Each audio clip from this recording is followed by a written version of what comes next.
First and foremost, I want to thank the Poinsettia Bowl, all their great group of people that have done a tremendous job with their hospitality and making our kids feel special, feel special, and I can guarantee you we are excited that we were here in San Diego to play a bowl game, and we're excited that we're have the group of people who really do a great job within this community, who volunteer and do those things. And on behalf of our team in San Diego State, I want to thank those people, the Hilton Bayfront, for what they've shown us. And obviously the weather has been what the weather is. And like Coach said, you know, that's part of football and part of what we've all grown up and played in that weather and had fun in that weather, and we plan to have fun again tomorrow night. So,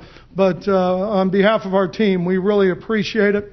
There couldn't be a better matchup and a challenge for us because those kids in Navy and how they play the game and how Ken and his staff coach the game of football. And as Ken had mentioned, you know, we had played each other for 2 years at Ball State. We have mutual friends that in the business, and I can't tell you, you know, his reputation as a man and as a coach and the character that his staff coach with are something that we'd like to emulate, and hopefully we're doing that here at San Diego State. So we're excited. I think we all a little bit tired of seeing all of you, you know, and don't take that personal, but I'm going to be honest with you. But we look forward to 506 tomorrow night.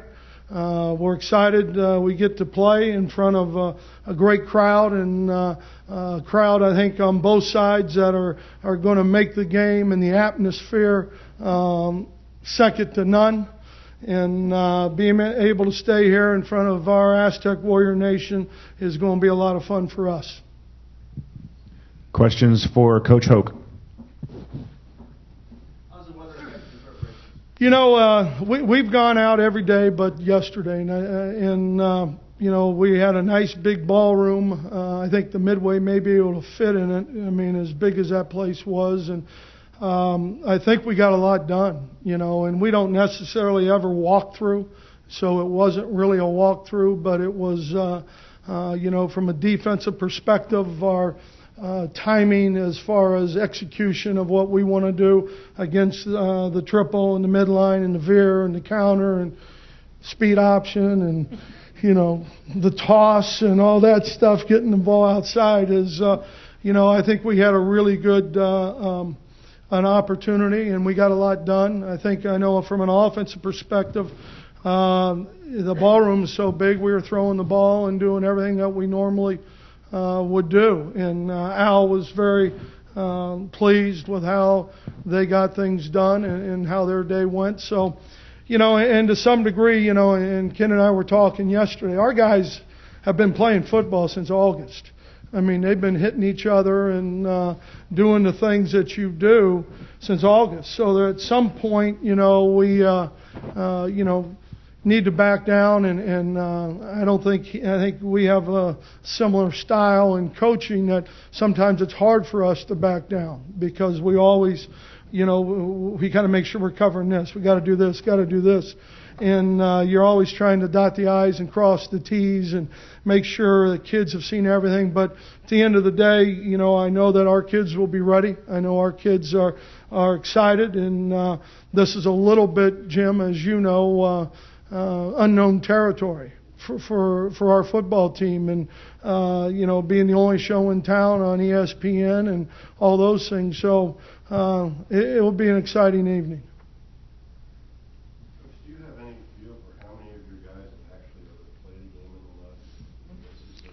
You know, I don't, you know, yeah, but, you know, we practice almost every day in our practice facility over there on grass. And I would not call it grass. I call it wheat. I would call it mud, dust, whatever. So we you know, we purposely, we don't use the turf fields. I mean, and that's just part of it. You know, we like where we're at. We have some privacy, if you'll call it that, which I know makes a lot of y'all happy, but it is just, it's our classroom, and we're always there. Coach, have you had a chance to survey the stadium? No, and I agree with what Ken said. You know, it doesn't matter. You know, whatever it is, it is. You know, and you got to go play on it. You know, the one thing about football, we're both playing on the same surface. We're both doing the same thing. So, you know, we vary a little bit offensively, obviously, from a philosophical and schematic standpoint. But at the same time, you know, they're going to execute, we're going to execute, and those defenses are going to play their hearts out. I just know how, having the privilege to play against the Naval Academy twice, I can tell you, you know how they're going to play. I guess this field's only been covered, what, it's been covered all week, right, Mark? It has been covered this week. So only one game has been played on this new turf since the CIS and the Chargers and the Niners. So I would imagine you're going to bring good turf, good run here. I hope so. You know, believe me, I used to cut my grass, right, and I'd leave little lines and stuff. So I'm not an expert on it. So we'll see. Coach, you've faced, you said Navy a couple times in the past. This is the best Navy team you've seen, though, isn't it? Oh, any question? I mean, there's no question. And Ricky and, you know, Ernie Lawson and Ricky were talking about yesterday, and Ernie being our defensive end, who we think is a pretty good player, and obviously Ricky's an outstanding player. And we were at the Make-A-Wish deal, and I said, Ernie, I'm glad you're talking to him now, because this is as close as you'll get to him on Thursday. So, I mean, we've had, and it's just not him, you know. And I was telling Ken, their fullback Teach is Alexander Teach is as good a fullback as you're ever going to play against. He's a tough. You know, I wish he was at San Diego State, because he is a tough guy, and you can see in everything he does. And you know, their whole football team plays with a demeanor and an attitude, which, believe me, we try and emulate. As you try to develop your game plan, you have two different ones based on different, and when you have You talking about from an offensive or defense? No, you know, we're going to do what we always do. I mean, we have to. Our kids know it. And you can't vary from that. You know, we want to be balanced in what we do offensively. You know, we want to run the football. That's no surprise to anybody. You know, we want to be able to run the power play. We want to be able to run the football and then take some shots with the play action game. And, you know, that's not a secret, but we have to be who we are. Because if we try and some guys have this break that we've had, and try and outsmart themselves and maybe do something different. You know, if you do that, you cheat your kids. And, you know, this is all about those kids. You know, this bowl game is, this experience is, and we've got to be true to who we are for our players. Yes, sir. What does making this bowl game mean for your ability to recruit the top San Diego County and Riverside County athletes? Well, you know, I think that always, you know, winning helps everything, you know, and, you know, I think our guys from day one, our coaches have done a tremendous job in the community and in the areas that we hit hard in recruiting. But, you know, I think winning, you know, there's maybe a little more attention, or maybe a kid that really, you know, feels good about what's going on. And so I think that all helps. Brady, often the Poinsettia Bowl takes a back seat to the Holiday Bowl. This year it's almost reversed. A couple of reasons why there's such buzz about this. Well, I think number one, you know, obviously, I think the matchup. I mean, I think it's, you know, this being a great Navy town and the respect we all have for those who serve and within this community. I think obviously then the other side of it, Jay, is that, you know, there's a lot of Aztecs out there that, you know, are excited about these kids and the leadership our seniors have given to them and how we've performed to this point.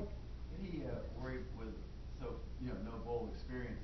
How is the bowl game different, and then how is it just another football game? Well, I think it's different to some degree. You know, our kids have never practiced in December before. And, you know, so that was new. Well, it's just funny, you know, but because you're supposed to practice in December. And, you know, we use that time to really develop, and it was like another spring ball. And we really tried to develop a lot of the young kids, and at the same time, keep our timing on both sides of the ball. And as we got closer to game time, you know, obviously, I think we had a nice preparation for the Naval Academy. And so that part of it is different, you know, some of the events and some of the things. And that's why we treated this as if we were out of town. We're doing all our taping, all our meetings and everything at the Hilton. The only thing we're doing at school is practicing. So we've wanted to educate not only our team, because we plan to play in bowl games multiple times. And that's part of an education of a team, and to some degree of a university and administration, is how bowl games, in my perspective, should be treated. Yes? How did you put together your bowl practice plan? You know, you've been to bowls before as a coach, but not as a head coach here, and it's been a while here. So did you reach out to anyone and try to find other people who've done different things? Well, you know, I think this. You know, I'm as fortunate as anybody. I have an outstanding staff, and you know, with Al and the Rockies' experiences, and you know, Darryl Funk at Colorado State had been to a lot of bowl games, and so we've got a lot of guys who, and all of them have at least been to one. And you know, I know that we looked at two different ways of doing things, and I think at the end of the day, the way we did it was exactly how we should have. You know, we all fight finals sometime which is why they are in school. So you've got to balance that a little bit, so you're not just you know, football. And also, we wanted to have an opportunity to not you know, just run them wild and run their legs too much, and that's always part of it. So I thought our schedule was good. I thought we were fresh every day we went out, and we were excited to go practice. Coach, are you going to use any special shoes or cleats because of the... No, I mean, we have about 5 different varieties, and we'll use the ones that they say are best for a little bit of wet weather. Coach, a quiet time for recruiting. Have you thought what a message you could send your recruits with a win over a program like Navy across the top 25, top 20 final season ranks? Well, you know, not really. You know, I mean, we've been thinking about Navy and what we have to do to play our best. So, you know, that all, Jim, in a lot of ways, just it goes along with it. You know, I think if we're fortunate enough to, you know, play well and do those things. But, you know, it really has not been anything that we think about or talk about. Coach, how much of a pounding did Ronnie Hillman take over the course of the regular season? I know there's a couple injuries he played through, and how much, what would you evaluate that the month's rest has done for his life? Well, you know, I think like all of them, you know, Ronnie and, you know, all of them, I think they're all a little fresher. You know, we're going to miss some guys on the defensive side that we've missed for the last 3 weeks of the season that, you know, are good football players for us. But, you know, Ronnie is, he'll be fine.